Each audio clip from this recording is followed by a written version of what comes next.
Good. Can you hear me okay? I hear you fine. Okay, good. Yeah.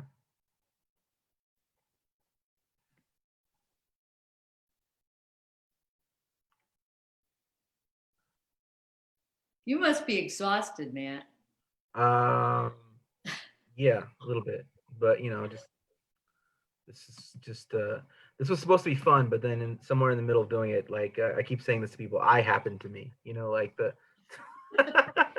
All right, so with this hour, we're live. With this hour, we are joined by Pam Uschuk, and we are very, very excited. She is a poet, an author, a teacher, and I guess the word is anthologist, a maker of anthologies. So this is really, really a great opportunity to have a few different discussions here. So, Pam, can we get started talking about your journey to being a writer? Like, how did that begin? Sure. Yeah, I grew up in an immigrant family, and they were artistic sorts, in a very odd way. But my dad was Russian and Czech, and our family came from Siberia. And there are 8 families left on the Kamchatka Peninsula with our last name. It's one of the most rare last names in the world. But my great grandparents were were artists, were painters and potters and writers in Belarus. And so, I have that background, but also I love music. My mom had a beautiful singing voice. She played piano, she played organ, and I've heard music all of my life, and I think that really has something to do with me being a poet. My grandma, who I spent a lot of time with growing up, spoke fluently 6 languages. So my English was a little strange, to say the least. And so I'm very interested in bilingual education, trilingual education, and I believe that people that have more languages have more music in their heads, and also they understand other cultures better, because our culture is language. Language is our culture. And so coming from so many languages was also contributed for me having an ear for poetry. And that might sound strange to people, but I believe that that's true. So anyway, my journey to becoming a poet was when I was 3 years old. My dad had me memorize a really long poem and say it to our family on Christmas. And so that's where I started. and and my dad he was a farmer, and he also worked in the auto industry in Michigan. I grew up on a farm there, sort of an isolated child. I read a lot. I drew pictures all the time, and I played the French horn. And so, and I worked every morning. I mean, I got up and fed the chickens, and so I have no, I don't know. People might think I had a rough childhood, and in some ways I did, but we just worked really hard because it was a working farm. We had cows, we had chickens, we had ducks, we had pigs. So I grew up with animals, both wild animals and tame animals. And all of these things led me to, first of all, I don't know, to open up my world to many, many things, and not just small things. I didn't spend my childhood with my face in the television set. We we did other things. My dad taught me to read. I sat on his lap at night reading the newspaper with him. So I could read way before I went to school. And I always loved the sound of words, and I loved to hear my grandma speak all those languages. My dad's first language is Russian, and so I speak them all. Sometimes better than other times, but I speak Spanish, and I speak Russian, and I speak English, and I used to speak French, but that's mostly gone now. So when I was in college, I went to college. I majored in art. I thought I'd become a painter. I still love to draw, but by the time I was a junior in college, I pretty much decided that I'd rather write, because it was something that was inside of me, that was burning inside of me. It was a desire. And I didn't show my poems to anybody. They were terrible poems. They're all about being young and depressed and in love and not in love and all that kind of thing. But also there's another thread in here, and that is my dad was a union steward at the Oldsmobile plant, and he fought for worker rights very hard. So we had a real sense of justice that was ingrained in us when we were growing up. My dad, being, of Russian heritage, was very much prejudiced against in this country. And when he was actually a war hero in the Second World War, and he fought for the United States, and he was decorated with bronze stars. And when he came back here, and this is way before I was born, this is a story in our family. When he came back here and went back to work at the Oldsmobile plant, they asked him to sign a loyalty oath to the United States, because it was the Joseph McCarthy era. Yeah. And they called him, a communist pinko bastard. And they said, you must sign this loyalty oath. And so he punched the guy out, and he then lost his job. But he was reinstated because he was a union steward, and the union fought for him to get his job back.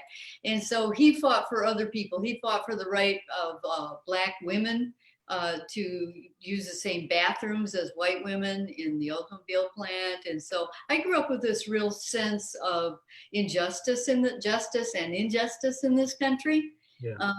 It was all part of forming me as a poet.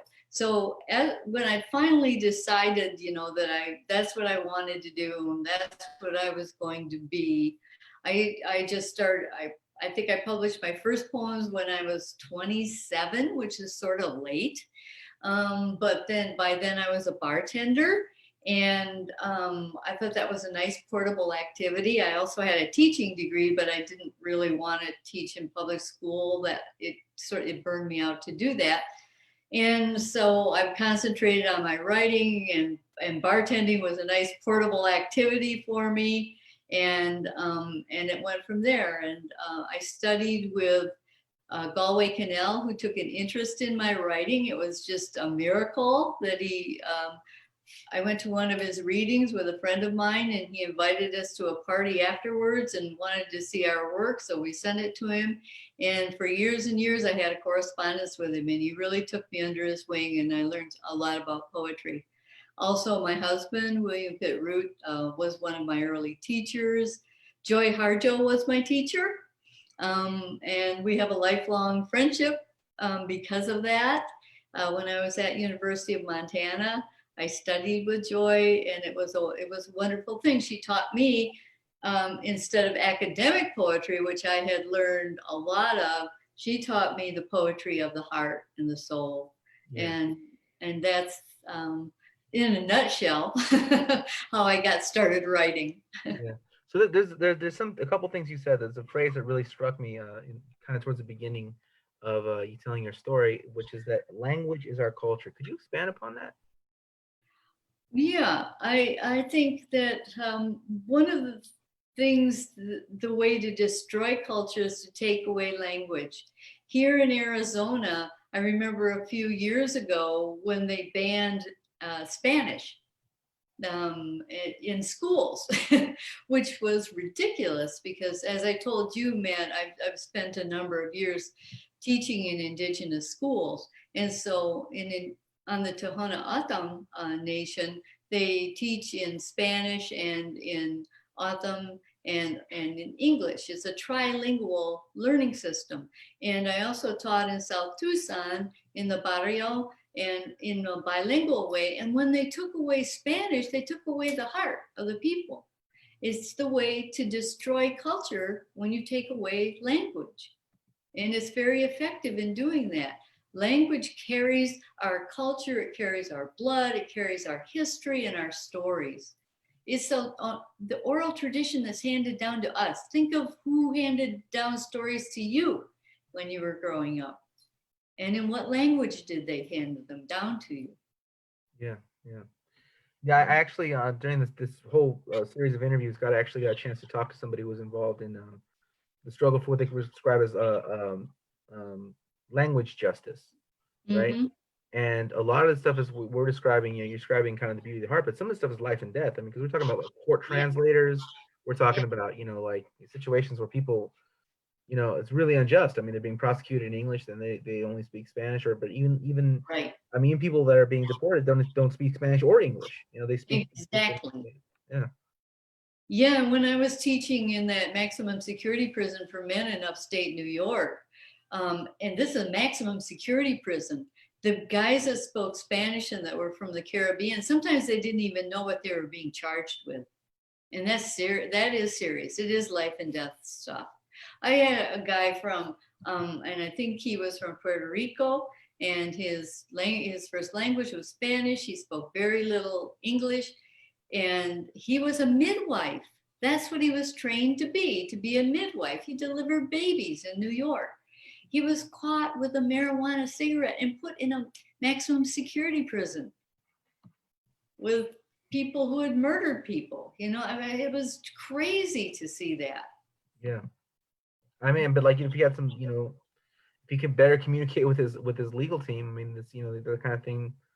I mean, it still might happen, but I mean, you'd have a better chance of that not happening. I mean, it's kind of Right, and when you're getting a court appointed attorney, which most of these guys get, you know, especially immigrants, they can't afford, you know, big time attorneys, or, you know, like other people can, especially white people. And that's why there are more people of color in prison, you know, yeah. because they can't, they get court appointed attorneys. Some are good, some, but a lot of them aren't.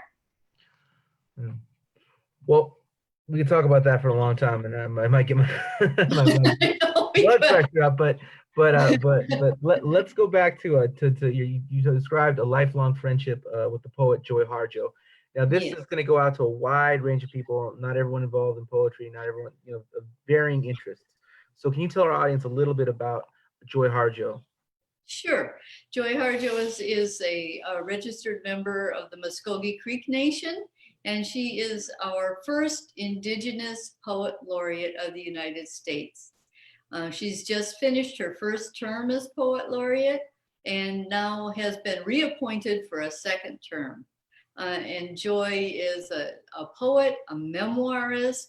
She's written two plays, and she she's an amazing poet because she writes out of her culture.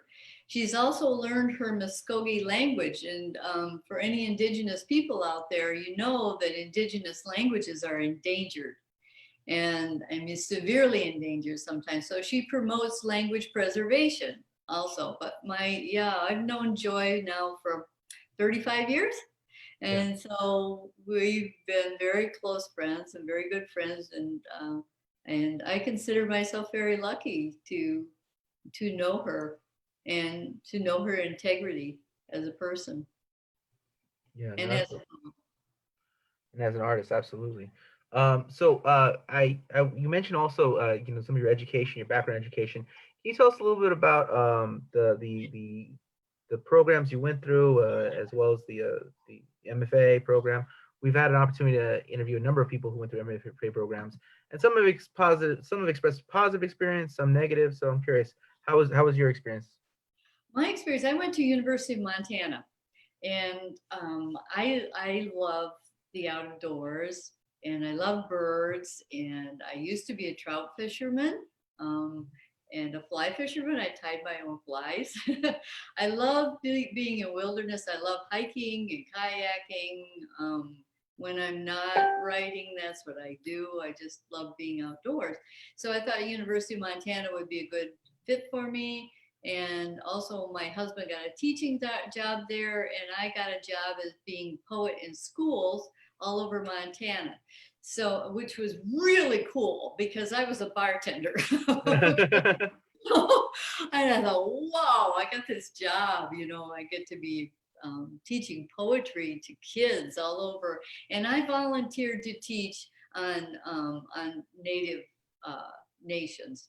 And so I worked with the Salish, the Flathead, the Blackfeet, the Assiniboine, the Oglala Sioux, and Northern Cheyenne people, the Crow people. It expanded my education. So my MFA program, because that's how I paid to go to school, I consider that part of my education.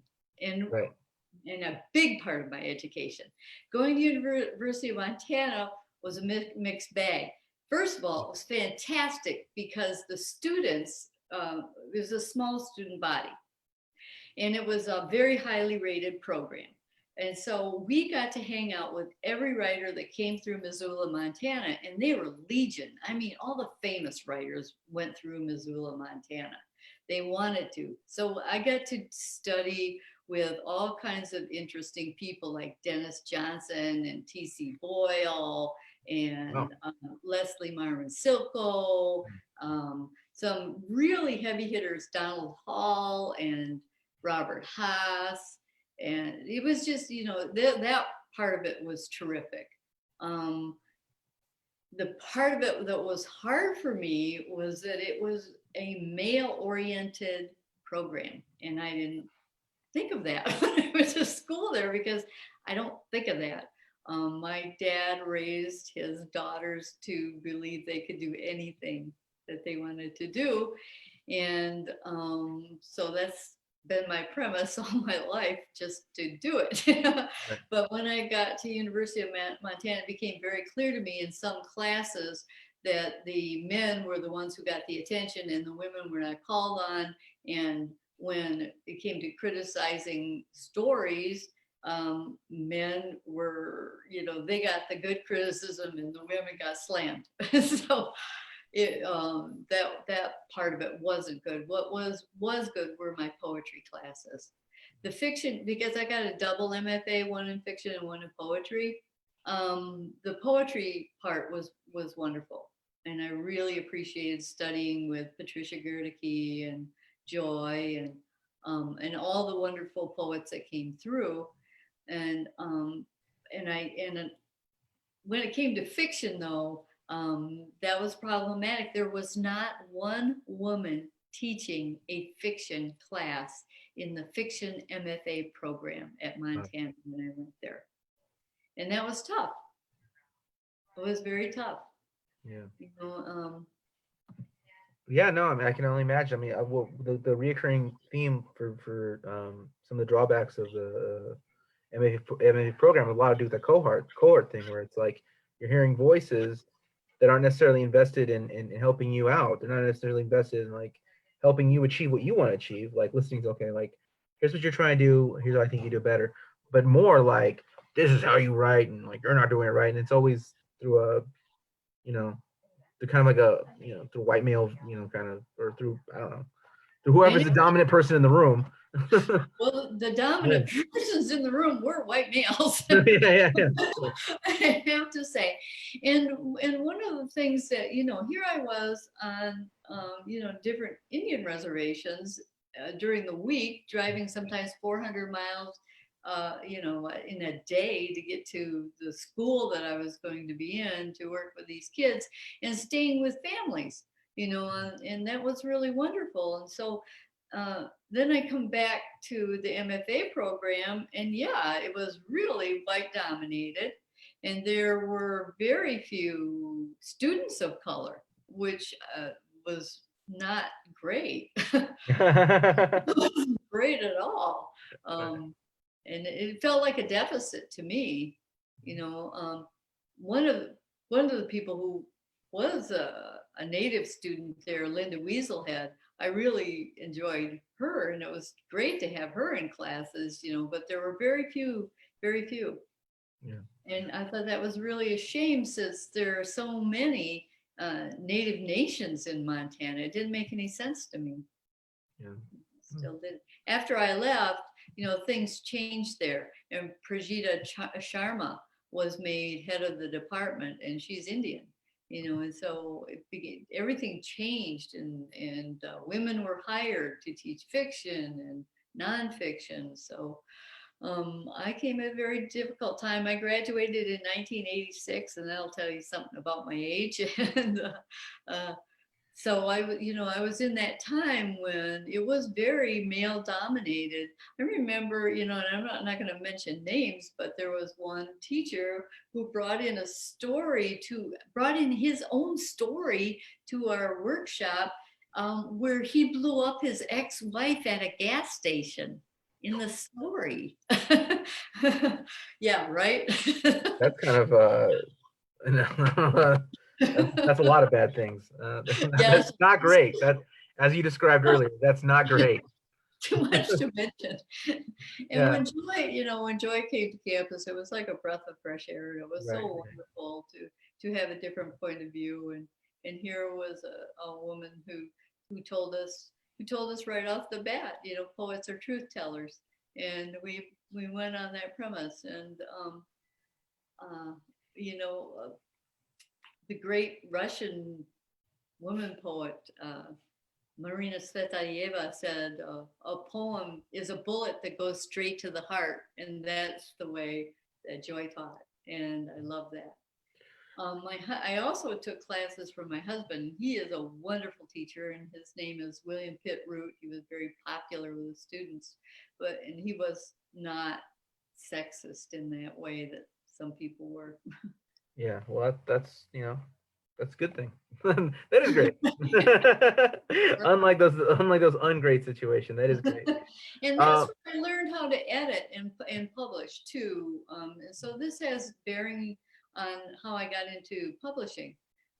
Because when I came to University of Montana, Jim Welch, the Blackfeet writer Jim Welch, wrote me a letter of recommendation to get me into that program, and so I felt very privileged, yeah.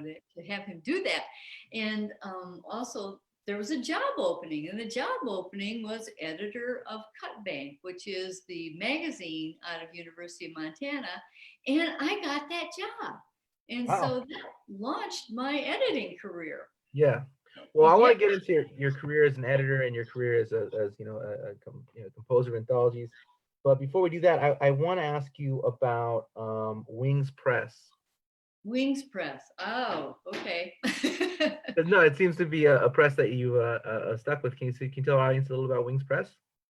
Well, I think that Wings Press was a wonderful press. It was a terrific press. And I met Bryce Milligan because of Luis Rea, who is a friend of mine here in Tucson. And I've been sending out my manuscript. I was twice a finalist at the Yale Younger contest. I was a finalist at every freaking contest in the US with my manuscript, in all those big contests, but I never won, And so I kept sending my manuscript out, and Louise said, "Look, I just found a press. You need to get in contact with this guy. His name is Bryce Milligan, and here's the press. It's in San Antonio. I was just there. I just read there, and I think this would be a good press for you." So that's how I got to meet Bryce Milligan, who was running Wings Press at the time, and that was in 1999. So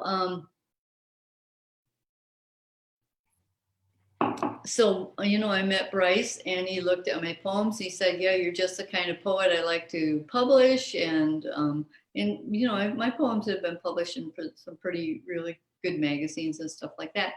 But so he took a chance on me, and he published his first book of mine called Finding Peaches in the Desert. This is my first book that came out in the year 2000, turn of the century. Yeah. And Wings was very good to me. I published 6 books with them, including Crazy Love, which won the American Book Award. This is Crazy Love. And Bryce was wonderful in a lot of ways. He allowed me to choose the covers of my books. And that's really a big thing when it comes to writers, to poets. Yeah. And also he did very little editing on my books, which is for good or for bad, I don't know. Well, I actually that's actually I want to ask you to read a poem from one of these books, but I have a couple questions before that. So I mean, one of the things we wanted to do with the series is highlight independent presses and talk about the importance of independent presses and why we need to support them.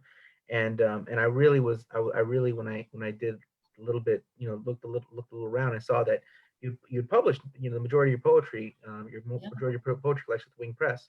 So I mean, like, you've obviously clearly, you've done a lot of things, and you could probably go somewhere else, but there was something about the independent press, or sticking with an independent press, and that particular press, that you saw Yeah. value in. And so I'm, Yeah, and I did, and there were other presses that asked me to send them manuscripts after that, especially after Crazy Love won the American Book Award. But I just believed in that small press because Bryce was publishing. He really published a lot of Chicanics writers and people who live in the Southwest. He was very politically oriented, and the press was. And so, in some, at certain times in our history, that's not been very popular, to to talk about politics or to write about social issues. And I'm very concerned with social issues, and my poetry, is often addresses those kind of things. And so, because Wings had taken a chance on me in the year 2000, I decided just to stay with them. I and I'm ambitious in some ways, but in other ways, I'm also very loyal to people. And if I believe in an above board, honest relationships.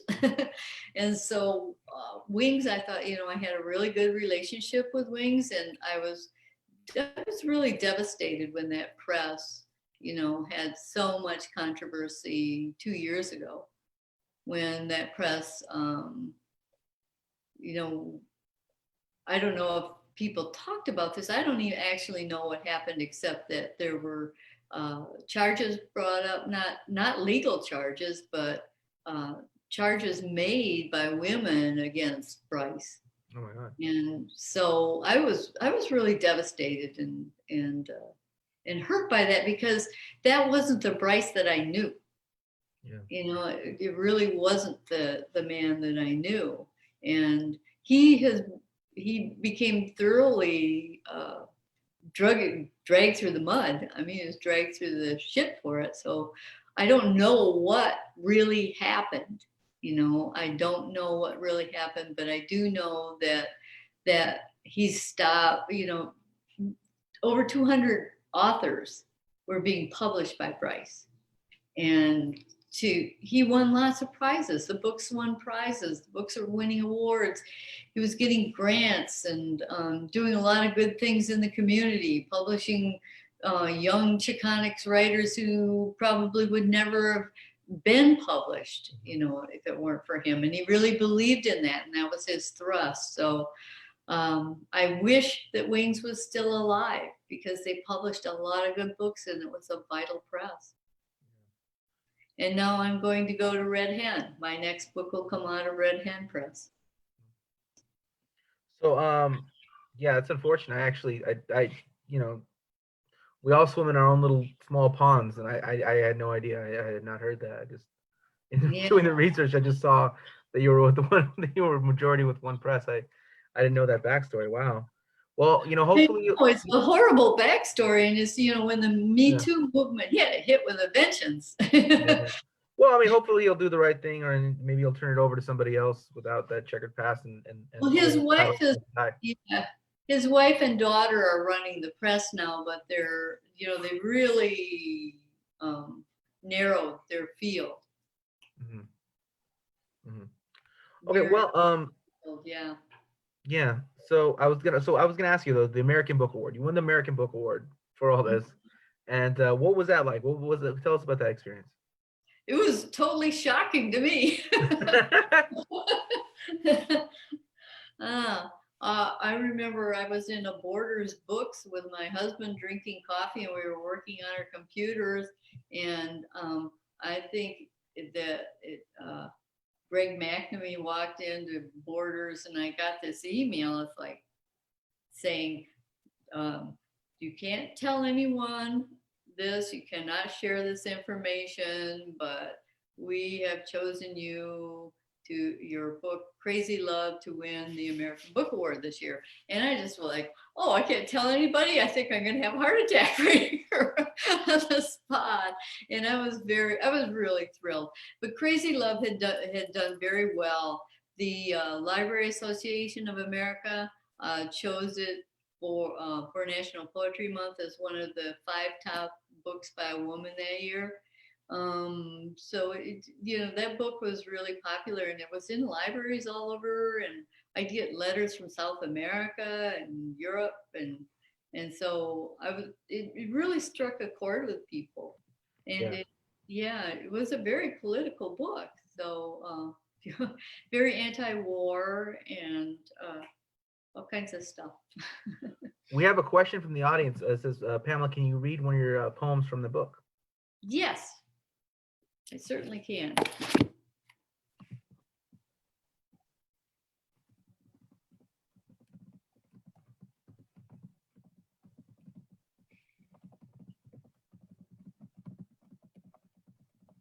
This is called Sunday News on the Navajo Reservation. This little poem was made into a chapbook. Sunday News on the Navajo Reservation. Stopped at a gas station outside Gallup, where stray dogs circle the pumps for snacks. I fiddle with the nozzle, and a white pickup pulls up. The woman, my age, wrapped in a red Pendleton coat, tells me the obvious. You have to pay inside first. Since you want number 1, I'll take number 2. I thank her, embarrassed I'm so punchy from 8 blown hours on the road from Tucson. We pump together in pale winter sun. I like her soft face, the way the turquoise squash blossom necklace nestles like another planet between her lapels. And I say something about gas being cheaper here than in Colorado. She asks where I'm from. She has a daughter in Fort Collins across the state. Oh, you hear something about what happened up in Colorado? She asked.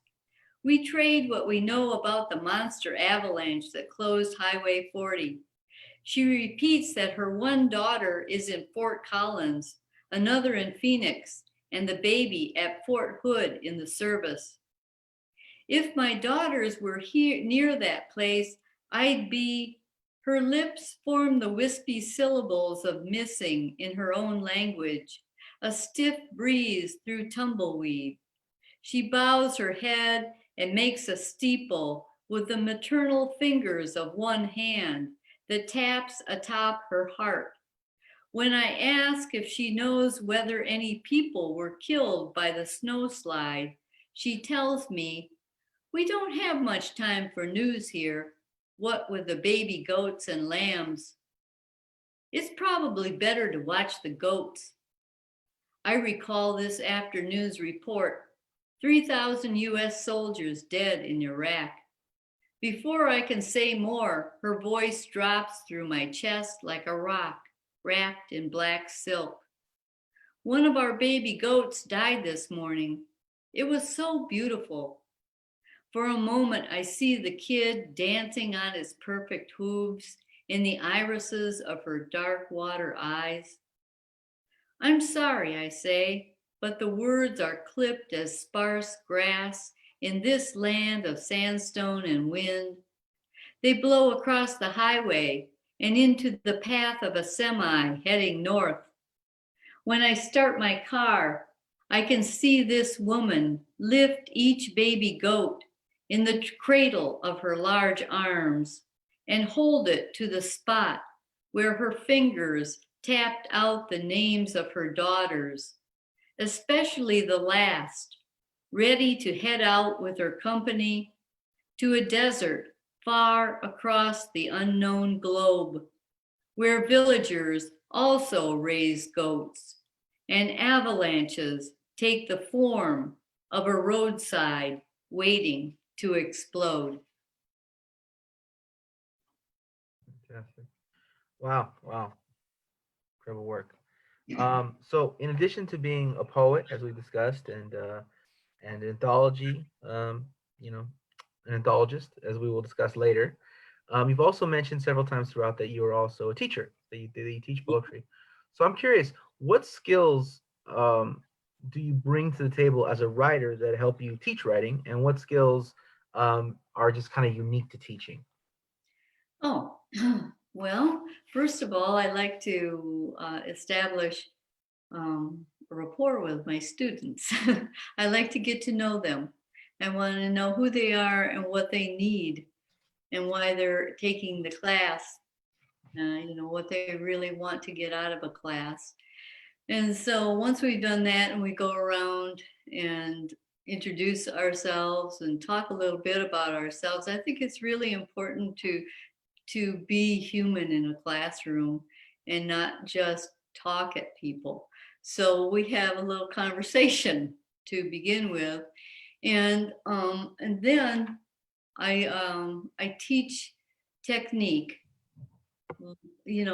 regular sort of poetic technique, and I start with imagery because I love metaphor. I think it's so much fun to create metaphor, and when you're writing about things like this poem, writing about a woman who tells me that her daughter is about ready to go off to Iraq, and here's this woman who lives in a hogan, and she raises goats and lambs.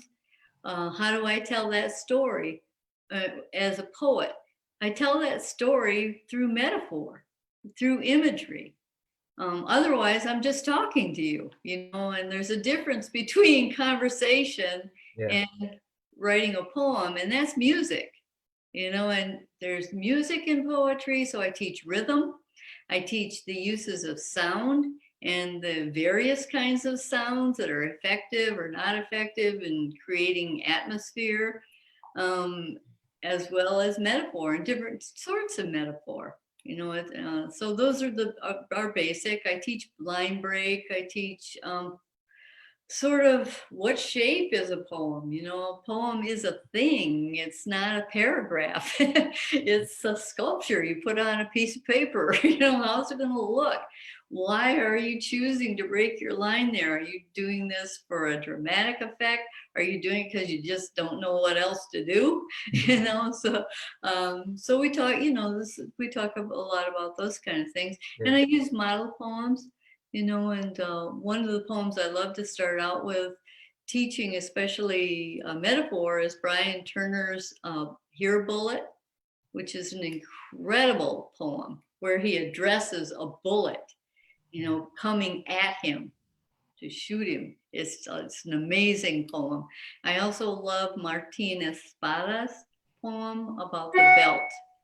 And it's a very short poem, and it is one metaphor, and it's a metaphor that just punches you right in the stomach. It couldn't have happened if he just talked it and told the story.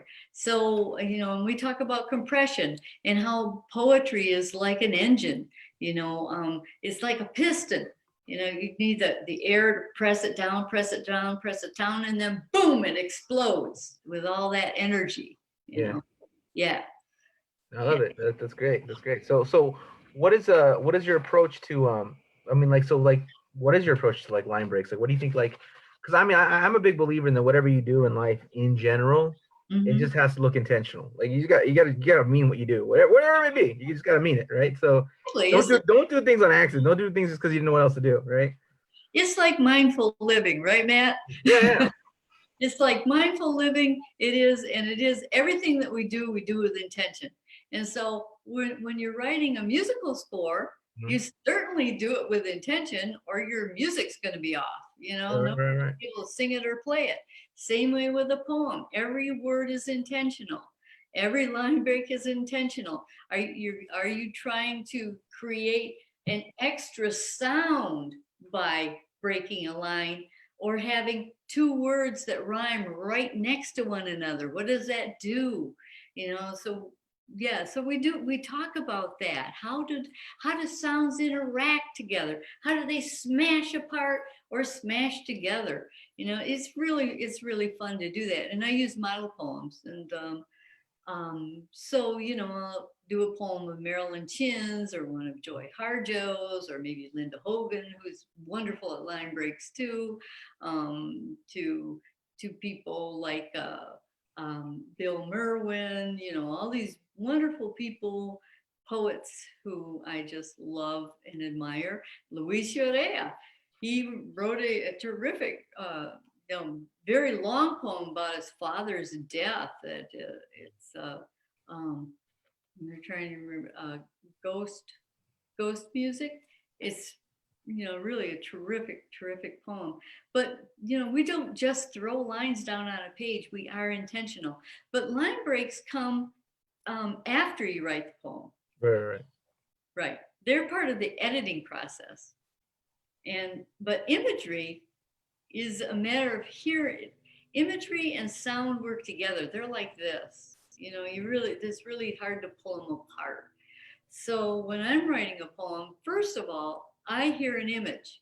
I hear an image, and that image starts the poem. And the image is probably musical. I can hear the rhythm that it creates in my head. It's like those bad songs, you hear that you can't get rid of. Well, I get the lines, and that's how my poems start. Yeah. No, that's great. I mean, I think it's a lot like dancing. Whatever you're doing, you got to look like you meant to do it. You're doing like Yeah, but you're not just throwing your body around. Oh, that's fun too, but yeah. So, I mean, if you want to like everyone be like, hey, that's good dancing, then you gotta really gotta like make sure that like you meant it, like whatever it is, you meant to do it. It wasn't an accident. It wasn't just because you were like, oh. right, exactly. I love to look at, I don't scan my lines. I know some poets do scansion on their lines, and a lot of formal poets do. They count syllables. I just don't do that. Yeah. I hear music, as I said, I played a French horn, and I played it in band, I played it in symphony. I love music. I have a mandolin, I have a flute, I play, so I hear music and I hear words as music. And that comes from listening to so many languages when I was a little kid. I mean, Yeah. before my dad died, my dad used to, call me up every week, and sometimes, we just speak Russian to each other over the phone. I just like to hear it. Yeah. So this is the part of the conversation where we talk about you putting together anthologies. How did you get into the practice Oh, anthologizing? well, after first of all, I put together anthologies of kids' poems when I was teaching on reservations. And so for every program, I worked for the Poets in Schools, which is part of the NEA in Montana. And so every year we put together an anthology of kids' poems from all the schools. And then I did the same thing in Arts Reach here in Arizona when we were working with the Tohono, all 19 districts of the Tohono O'odham Nation, and then the 2 chapters of the Yaqui people, also here, the 2 districts. And we culminated, after I'd been working with that program for 6 years, we culminated that with an anthology that we did of kids' poems for the Smithsonian Institute. And so that was really a big deal for us. And that's how I got into actually putting together anthologies. Fast forward, my husband and I started a magazine in 2005 called Cutthroat, a Journal of the Arts. And it's still a journal of the arts, and we still do that. It was a print magazine to begin with, and we've done all print magazines and online magazines. After the last presidential election, I was so depressed. I was incredibly depressed. 2016, I wasn't expecting that presidential outcome, that outcome of that election, and neither was my husband. And we looked at each other and we said, we've got to do something. We got to do something. And so we decided to make an anthology. And so we just called on all the poets that we knew and said, send us work. This is what we want to do. We want to do an anthology that responds to the rhetoric of hate across this country, the hate crimes that are happening, the homophobia, the xenophobia, the sexism, everything that was involved in that presidential campaign when this country's huge and ugly voices started screaming, and all of this dysfunction happened, this bipolarity happened. And so we put together an anthology called Truth to Power, Writers Respond to the Rhetoric of Hate and Fear. And I'm going to go get that right now. I hope you don't mind me walking to get this. No, go for it. Oh, let's see. I think we've got I may have to run to the other room really fast.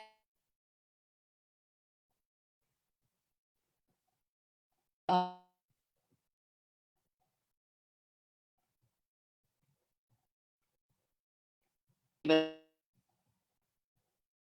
I put this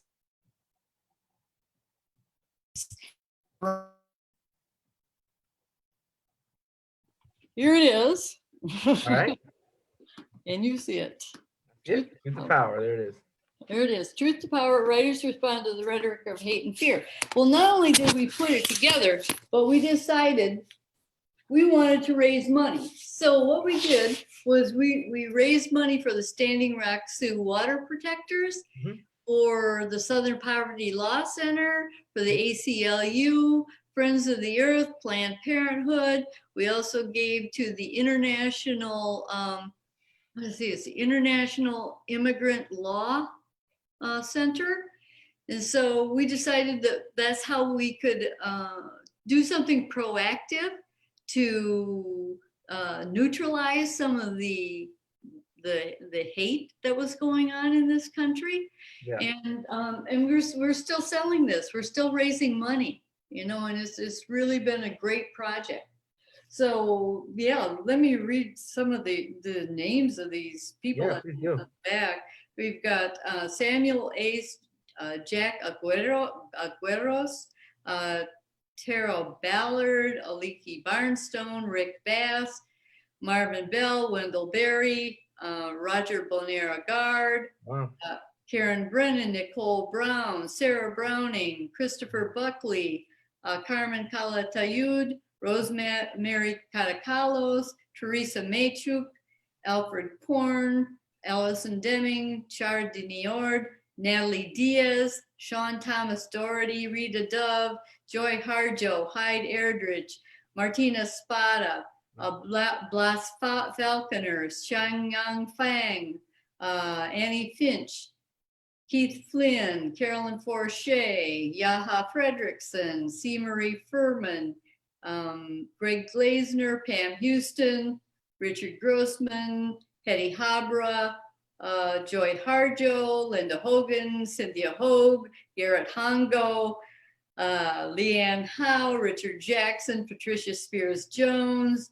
Patricia Java Wesley, Marilyn Callett, Willie James King, Margaret Randall, Alicia Ostriker, Elise Passion. It goes on and on. We've just got so many good people in this, and they all gave us these poems and these pieces. Rita Dove made a tape of her reading her own poems from this for us to take around to raise money. And that's, people believe in us because when we say we're going to do a project, we do a project. We do it. Yeah. We do it. And we do a good job. It's a pretty product.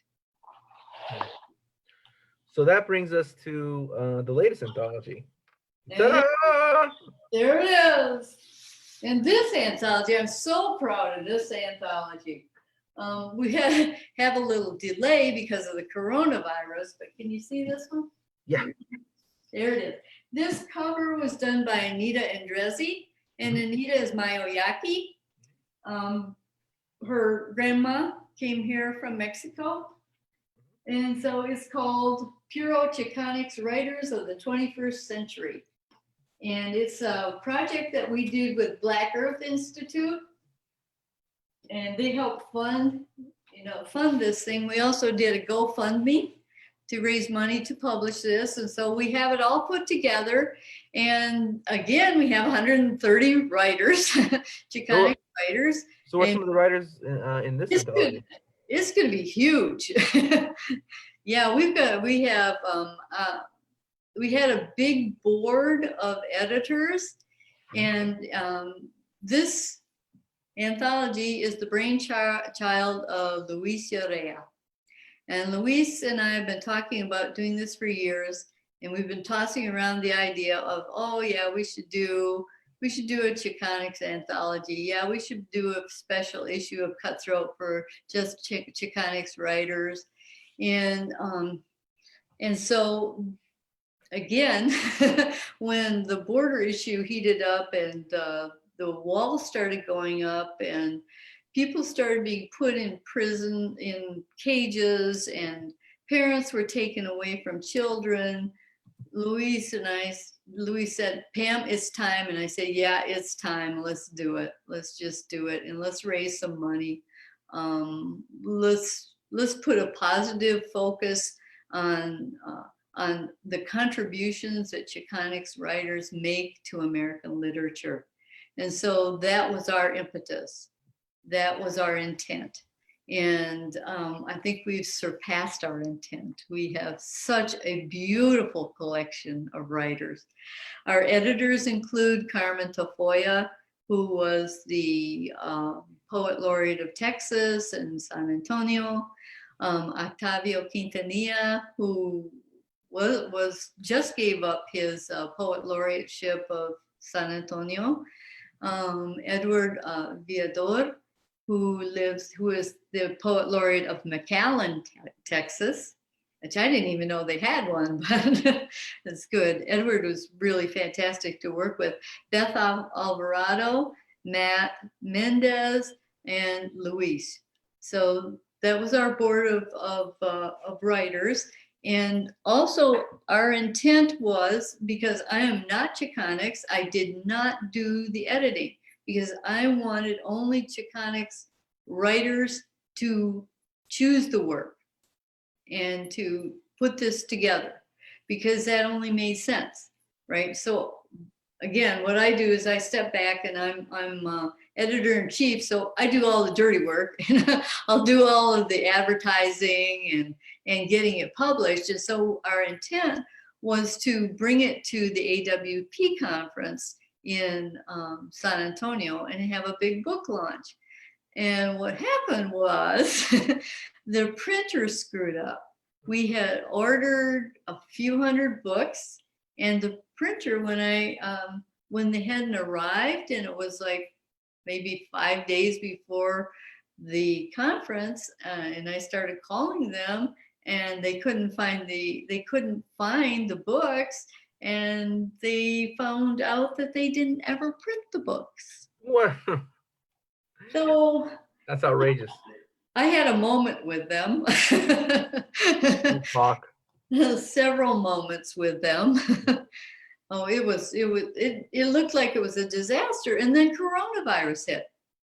So I had to cancel my trip to San Antonio anyway because I'm at high risk. I'm a cancer survivor, and it wouldn't have been a good time to release it anyway. Yeah.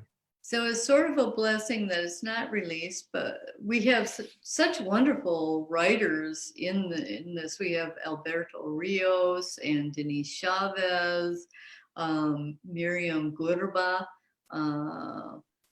Lorna D. Cervantes, and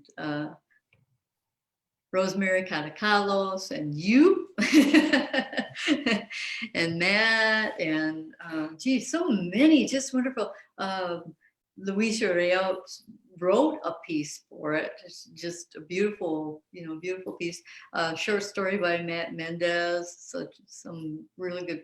Gris Munoz, we have a story from her, and Jen Gavan, who lives in Albuquerque, is a terrific younger poet, just wonderful. So when we do have a launch, we are planning, when this coronavirus ever contains itself, then we will do a launch in various parts of the country.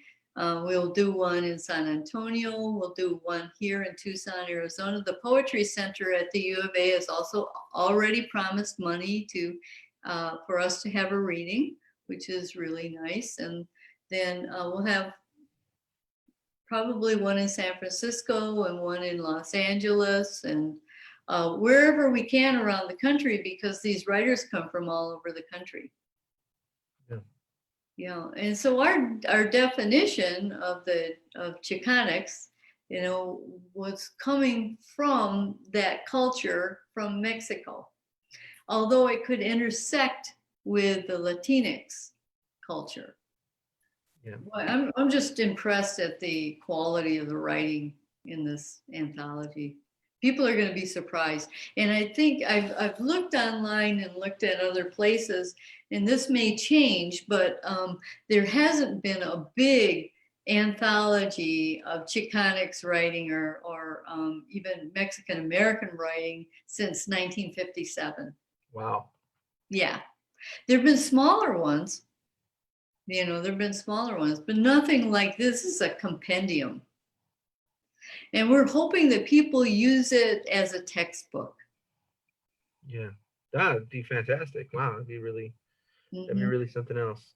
Yeah. So where can people find out about the progress of the book? Where's a good place for them? On our website. Okay. And there's an announcement right on our homepage, and our website is www.cutthroatmag.com. Now you have to put Cutthroat Mag as one word.